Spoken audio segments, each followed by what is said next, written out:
Hello legends, कैसे हो आप सभी का स्वागत है हिंदी चैप्टर वी के ब्रांड एपिसोड में। आज का एपिसोड हम क्लास 10 हिंदी सीरीज के कविता नंबर 1 पद को एक्सप्लेन करेंगे विद नोट्स। जिसके कवि का नाम है सूरदास जी। फर्स्ट ऑफ ऑल हम इस कविता के सार को एक्सप्लेन करेंगे। सूरदास जी ने प्रभु श्री कृष्ण के जीवन के एक छोटे से भाग को लेकर इन 4 पदों का निर्माण किया, इन्हें लिखा था। वो कुछ इस प्रकार था। प्रभु श्री कृष्ण ने उद्धव जी के द्वारा गोपियों तक एक योग संदेश को पहुंचाने की बात रखी थी। उद्धव जी गए, डायरेक्टली नहीं गए, उन्होंने किसी भ्रमर यानी कि भंवरे की मदद ली थी। उस योग संदेश के अनुसार ये बात थी कि उन्हें निर्गुण भक्ति करनी चाहिए, यानी कि प्रभु का कोई रूप नहीं होता है, उन्हें योग करना चाहिए ताकि वो मोक्ष को प्राप्त कर सके। परंतु गोपियों ने इस बात को इनकार दिया और उन्होंने कहा कि हमारे प्रभु श्री कृष्ण ही हमारे भगवान है, हम उनको ही पूजा करेंगे, यानी कि उनके सगुण रूप की हम आराधना करेंगे। सूरदास जी ने ये बात सिद्ध कर दी, या फिर मैं इनडायरेक्टली बोलूं तो गोपियों ने एक बात सिद्ध कर दी कि सगुण भक्ति निर्गुण भक्ति से बहुत ज्यादा बेहतर होती है। ये बेसिक इंट्रो आई थिंक काफी होगा। तो अब हम उन 4 पदों को एक एक करके एक्सप्लेन करूंगा मैं, वो भी विद परफेक्ट ट्रांसलेशन के साथ में। आई गेस आप लोगों को वो ये पसंद आएगा। So now without wasting time let's begin the video.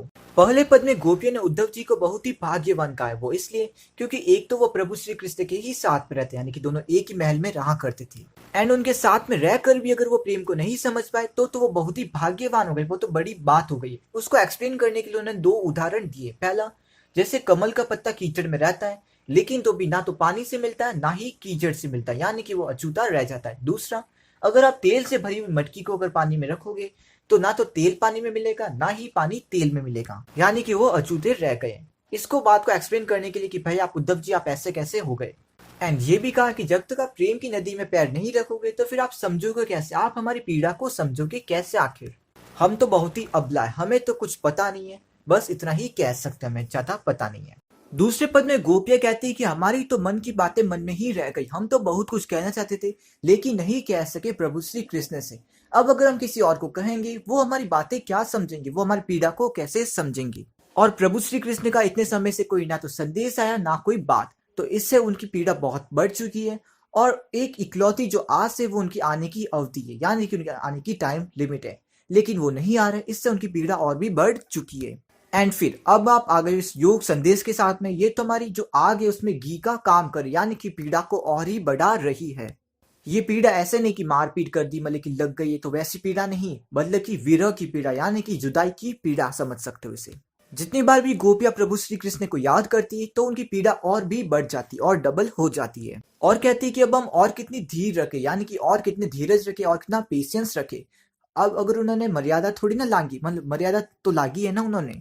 मर्यादा लांघने से मतलब है कि आखिर वो हमें छोड़कर आखिर क्यों गए थे वहां पर, और गए तो कम से कम कोई संदेश तो भेजते, आते तो सही एक बार।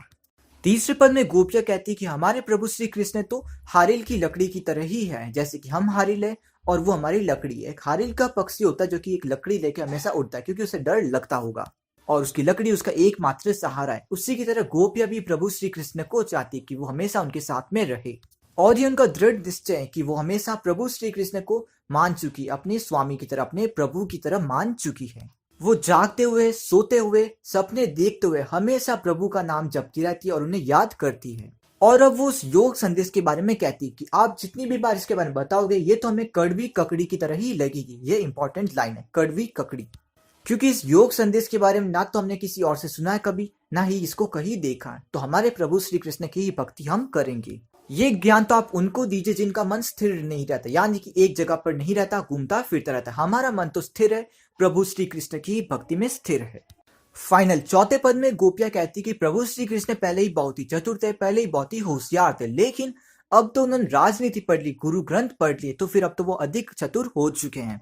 पहले अगर वो कुछ बोलते थे तो हर कोई उनकी बातें सरलता से समझ आता था और उनको मानते थे, लेकिन अब तो वो पढ़ के आ चुके तो फिर बहुत ही होशियार हो चुके होंगे, तभी तो खुद आने की जगह आपको योग संदेश के साथ में भेजा है।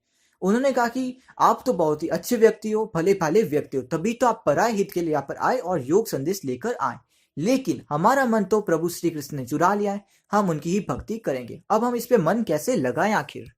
जैसे प्रभु श्री कृष्ण ने ही तो कंस के अत्याचार और अनीति से हमें बचाया था, तो फिर अब वो हम पर अनीति कैसे कर सकते, यानी कि हमें छोड़कर क्यों चले गए। और कहते हैं कि राजा का तो यही कर्तव्य होता है ना कि हमारी रक्षा करे, यानी कि प्रजा की रक्षा करे और उनपे कोई अनिति न करे। इसी के साथ ये कविता एंड होती है। सब घुमा फिरा के बस एक ही मुद्दा है कि भाई सकारात्मक रहो, यानी कि सगुण भक्ति करते रहो। प्रभु का आकार होता है, वो निराकार होते, लेकिन तो भी साकार भक्ति आसान होती है। इसी के साथ ही कविता एंड होती। आप सब लोग प्लीज कमेंट कीजिएगा राधे राधे या फिर जय श्री कृष्णा। इसी के साथ ये एंड होता है। Good bye legends, Radhe Radhe.